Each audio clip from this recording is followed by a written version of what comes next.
arzimagan xato nimalarga olib keladi mana.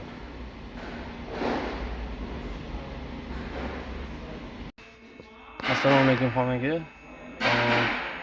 Xudo xolasa bugun qiladigan ishlarimiz Hyundai Solaris.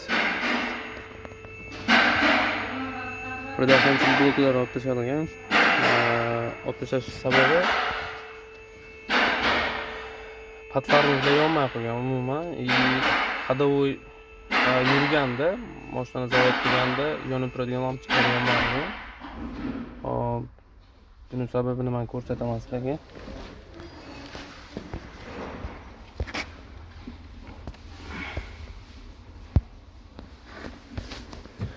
Mana provodkalarda mana provodamizda mana shu tekirimizda shu yurgan yonadigan lampochkasini pitanyasi bo'ladi. Bu yurganda yonadi, farani yoqqanda o'chadi.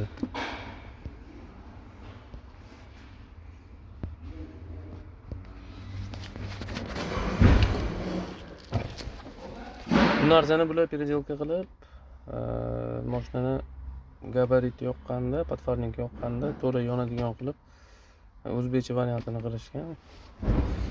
Natijada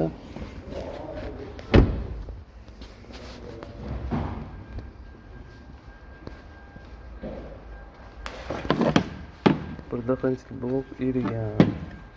Buni ishni ochgandim, o'zi ochganini ko'rsatib qo'yaman. Mana burada qancha blok kuyib ketgan, короче. Bu tomonda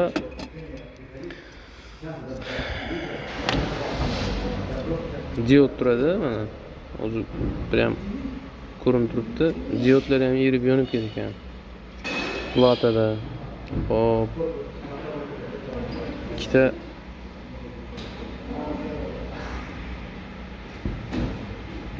protsessor kuygan. Hadovoy shu yurgizganda yonadigan faraga javob beruvchi tranzistorlar mikroskemalari kuygan ish qilib.